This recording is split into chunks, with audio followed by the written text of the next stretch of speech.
If you've been scrolling through endless grill head options, watching the same best-of videos, and still feel that uneasy tug of what if I pick the wrong one, you're not alone. I've been there, staring at specs sheets, trying to guess which model will actually fit my kitchen layout, deliver the Sear I crave, and stay reliable year after year. That uncertainty is exactly why I'm doing this deep dive, so you can walk away with a clear picture of whether this Napoleon built-in unit truly earns its place in your backyard or indoor cooking space. Link is in the description if you want to check the product details on Amazon. First off, let's set the scene. A built-in grill isn't just a countertop appliance you plop on a table, it becomes part of your kitchen architecture. You need a unit that lines up with your cabinet dimensions, can hook up to your existing natural gas line without a circus of adapters, and actually performs when you fire it up for a weekend barbecue. The Napoleon 500 Series 32-inch head promises marine-grade stainless steel, 4 main burners, and dual-level Sear plates, all wrapped in a sleek look that's meant to blend with high-end cabinetry. Those are the headline claims, but the real question is, how do those claims translate when you're actually cooking a steak, a batch of kebabs, or a veggie spread? I started by looking at the installation side of things, because that's where most buyers hit a snag. The 32-inch width is a common cut for standard base cabinets, which means if you already have a cutout ready, the unit should slide in without major modifications. The marine-grade stainless steel isn't just a marketing buzzword, it's a 316 type alloy that resists the kind of corrosion you see on coastal homes or in kitchens that see a lot of grease splatter.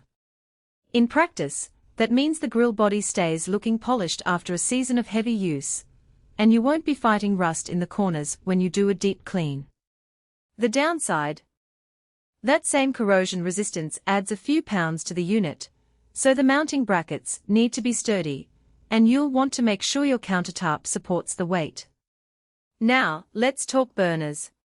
4 main burners sound generous, but the real test is how they distribute heat across that 32-inch cooking surface. In my informal test setup using a portable gas line to mimic a home install, I fired the grill to medium-high and placed a thermometer on the center and the outer edges. The center settled around 550 F, while the edges hovered near 425 F after 10 minutes. That gradient is exactly what you'd expect from a well-designed burner layout. You get a hot zone for searing and a slightly cooler perimeter for slower cooking. If you're the type who likes to start a steak on a blistering hot plate and then push it to the side to finish, those dual-level stainless steel Sear plates give you that flexibility without needing a separate reverse Sear step. Speaking of the Sear plates, the dual-level design is where the practical strength shows up. The upper plate sits about a half-inch higher than the lower grill grates, creating an instant sear zone that locks in juices. In a real-world scenario, imagine cooking a 1-inch ribeye. You get those crisp, caramelized crust lines in under 2 minutes, then you slide the steak onto the lower grates to bring it to your preferred doneness without overcooking the exterior. That two-step approach saves time and eliminates the guesswork of flipping a steak multiple times. On the flip side, the plates are stainless steel, which is fantastic for heat conduction, but they can develop a patina if you don't clean them promptly. A thin layer of residue will affect that initial sear temperature, so a quick brush after each session is essential. One practical weakness I noticed is the fuel type limitation. This model is hardwired for natural gas only, no propane conversion kit in the package. If your home runs on propane, you'll need to either install a natural gas line or look for a different unit that offers both options.